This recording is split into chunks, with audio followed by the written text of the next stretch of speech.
لولا أن هدانا الله لقد جاءت رسل ربنا بالحق. الصلاة والسلام والتحية والإكرام على السيد النبي العربي الهاشمي القرشي المكي المدني الأبتهي والطهامي السيد البهي والسراج المضيء الكوكب الدري صاحب الوقار والسكينة المدفون بأرض المدينة العبد المعيد ورسول المسدد المصطفى الأمجد والمحمود الأحمد حبيب إله العالمين وخاتم النبيين وشفيع المذنبين ورحمة للعالمين بالقاسم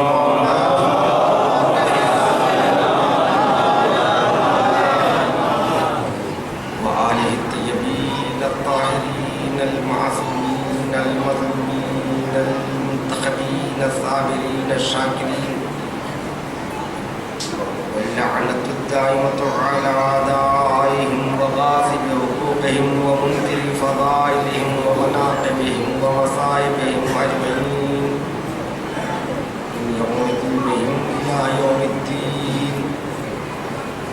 أما بعد فقد قال الله تعالى تبارك في كتابه الكريم وهو أصدق القائلين قوله الحق. بسم الله الرحمن الرحيم.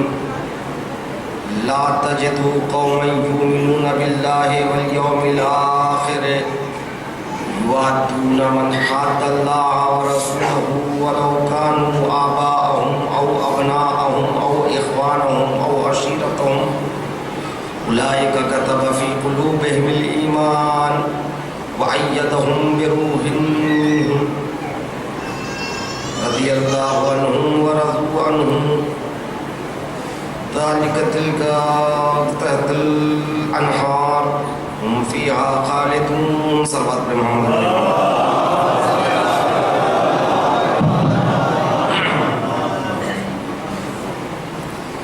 حضرات قبل اس کے گفتگو کا آغاز ہو ایک مرتبہ سورہ حمد 3 مرتبہ سورہ اخلاص کی تلاوت فرما کر یعقوب حسین ابن ابراہیم حسین ارشاد بانو بنت واجد علی محمد عباس ابن یعقوب حسین سید صابر حسین ابن علی حیدر صاحب نفیس حسن رضوی ابن شریف الحسن نسرین رضوی بنت سید اختر نواب صاحب.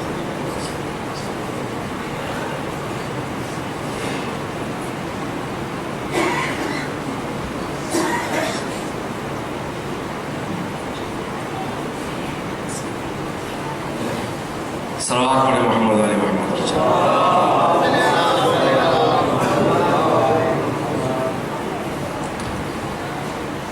حضرات گرامی قدر،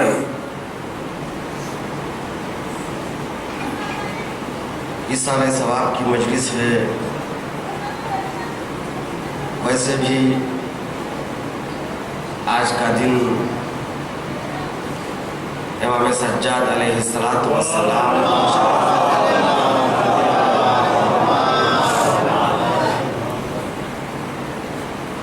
انہی مناسبتوں کو پیش نظر رکھتے ہوئے میں نے جس آیہ کریمہ کو عنوان گفتگو قرار دیا، جس میں خالق کائنات ایک مومن کی صفات کو بیان کر رہا ہے. حقیقی مومن کی صفت کیا ہے؟ سب سے اہم صفت لا تجد قوما یؤمنون باللہ والیوم الآخر یوادون من حاد اللہ ورسولہ. خطاب رسول سے، لا تجد، اے رسول آپ نہیں پائیں گے، لا تجد قوما یؤمنون باللہ والیوم الآخر، اس قوم کو جو اللہ پر اور قیامت کے دن پر ایمان لے آ چکی ہے. یوادون من حاد اللہ ورسولہ،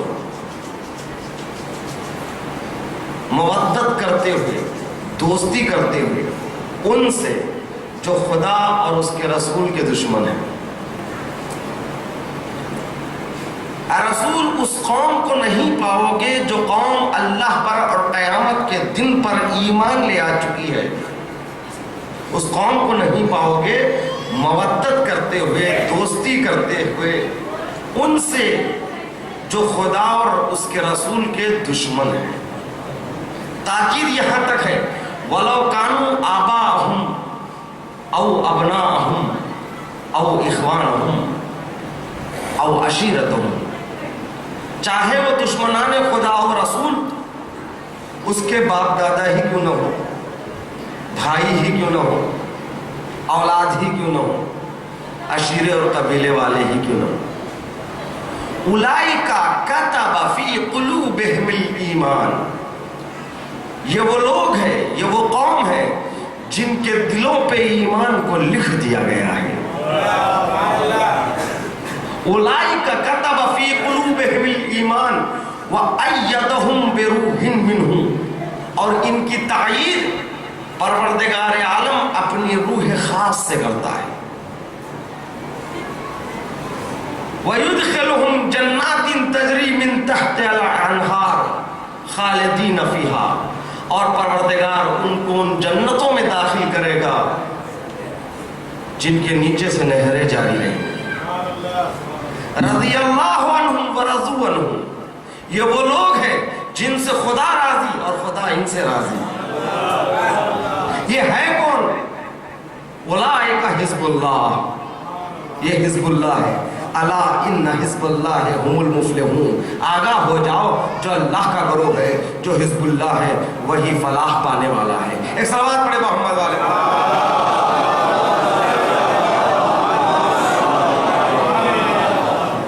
آیے کریمہ کا ایک ترجمہ ہے جسے میں نے پیش کیا، ظاہر سی بات ہے ایک نشست میں آیے کریمہ کے تمام جو بحثیں ہیں ان تمام بحثوں پر روشنی ڈالنا ناممکن ہے، مگر گفتگو تفسیر کے سہارے آگے بڑھانے کا ارادہ ہے۔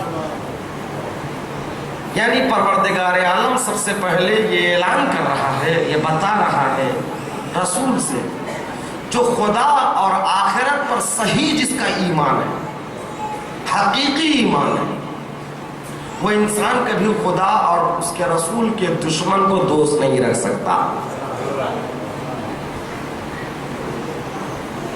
اور تاکید یہ بھی ہے کہ چاہے دشمنان خدا باپ دادا ہی کیوں نہ ہو، اولاد ہی کیوں نہ ہو، بھائی ہی کیوں نہ ہو، قبیلے اور عشیرے والے ہی کیوں نہ ہو، کوئی بھی ہو، اگر خدا اور رسول کے دشمن ہیں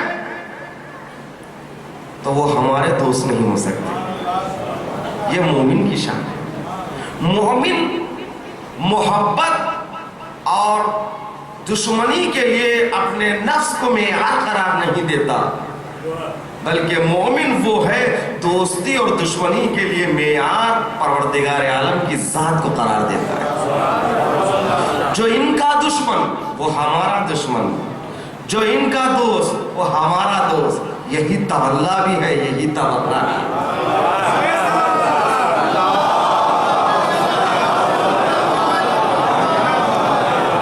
عزیزان محترم، یہاں پر ایک مسئلہ حل کرتے ہوئے آگے بڑھوں۔ آیت ہے قرآن کی، حدیث نہیں ہے۔